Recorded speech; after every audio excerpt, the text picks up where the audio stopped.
Amazing Ampharos here, and I'm about to finish the Final Fantasy V portion of the depths. Now, much like with the first part, this is going to be a pretty short trek, but it's going to involve running past an optional boss and then going to fight the real one. And I need to roll the lunar phase to where I need it now, waxing moon to power down black magic, as this is the only save point I'm going to get. And this boss is not realistically beatable in other lunar phases, even though he's pretty simple in this one.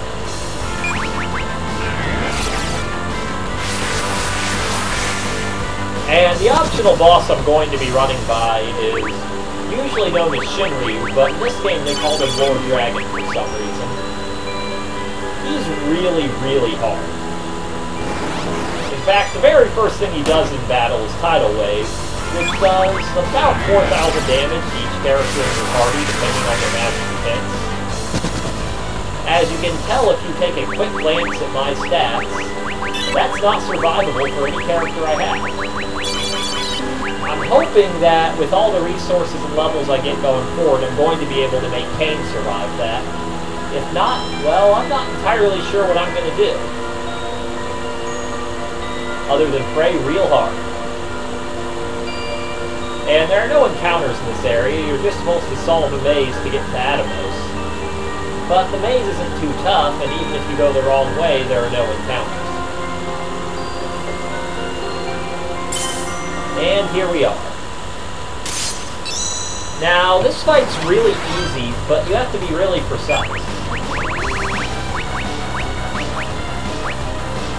Because Atomos just cast Meteor every turn, which after the second cast will kill Force.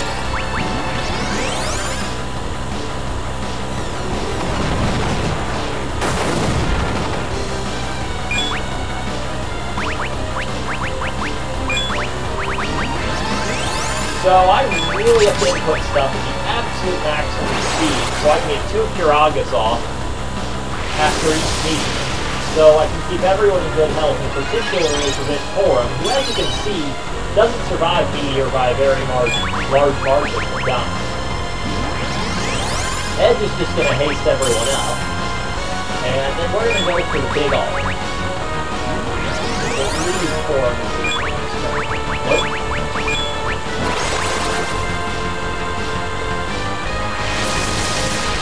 Now, there is a bit of damage roll up here. And that if the boss gets 4 damage rolls, Forum can survive after just 1 Kiraga. But I'd really prefer not to count on it. Now everyone's fully buffed, and this one missed Rydia. That's a pretty common occurrence.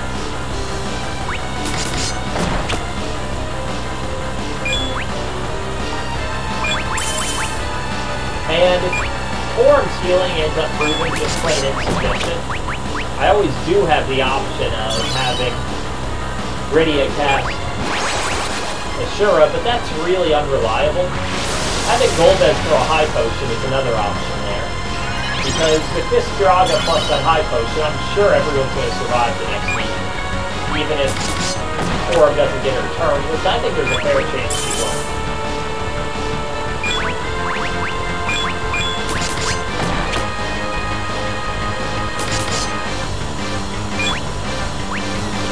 And she didn't, so I'm very happy I threw that high potion.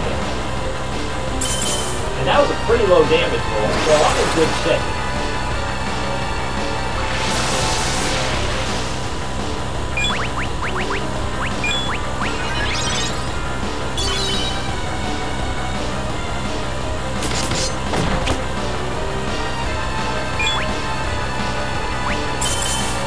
And again, this boss is really all about the input speed. The faster you can input things, the more you can keep your healing up versus things, and the more likely you are to win.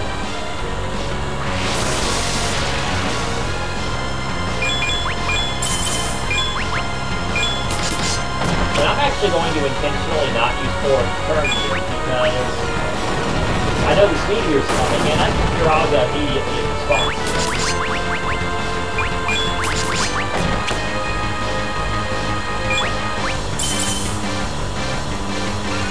So now I really have to double Kiraga, because even though that was a terribly low damage roll against Forum, Golbez isn't in the greatest shape. But hopefully the boss will just go down. He has to be close. And there we go. And that concludes the mandatory portion of the Final Fantasy V tour. I'll be coming back later to take out Omega and Shinryu. And those will be quite the fights.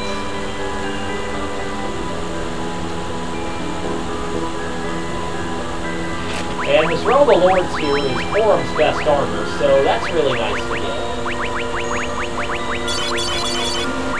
It has all the same spirit boosts that the Magic Robe does, but it's also immune to every element. Not immediately useful because I have a Protect Ring anyway, but long-term nice. Gives bigger defensive boost and gives plus 10 to stamina.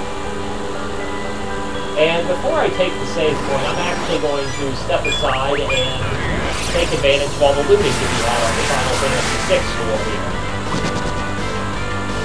Since I just don't want to deal with this in the same segment I'm going to be dealing with the bosses here.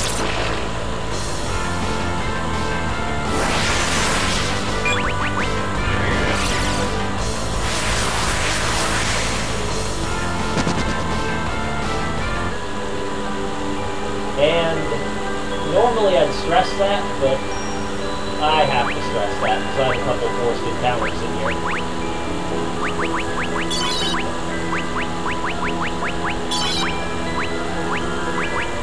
And maybe that should finally let her attack Suna. And now everyone's back. And Monster in a Box. These two only give elixirs, but they're still well worth fighting because I'm really worried about Forum's experience and her chance of getting Kiraja. Not to mention, since these enemies are vulnerable to stop, they're completely worth. He's not going to get it.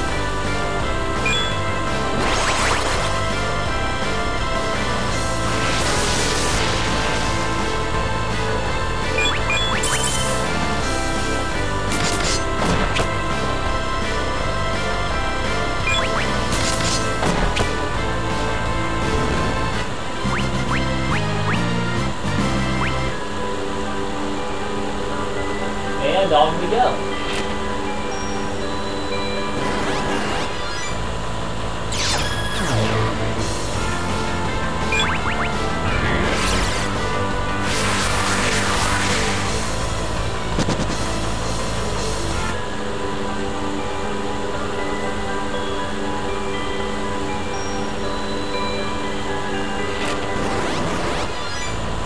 And I enjoyed that so much, I think I'm going to do it again.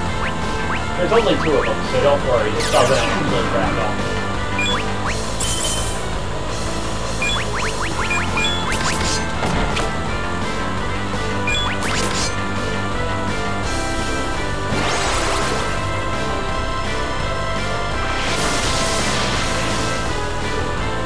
And hopefully killing the two of these will let Forum get Kiraja before she really needs it.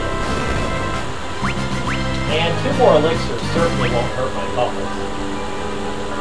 Picking those up means I'll be able to say I got every treasure chest in the final dungeon when I'm finally done. And I'm just not even going to stress that, because I'm about to take the automatic hero. So Goldes and Forum can be completely incapacitated for all I care. But I will take these Lunar Gloves, which are a really nice upgrade for Goldes. Defensively superior, and they give him +5 strength. The escape animation for Toads is pretty classic.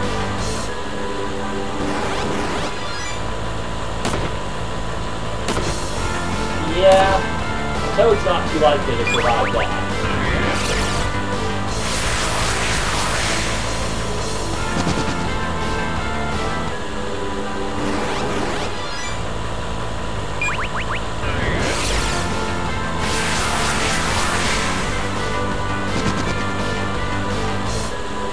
And here we go, the last one of these story scenes. We don't get any bans from this, but it does do a good job of putting in context how serious the situation is supposed to be.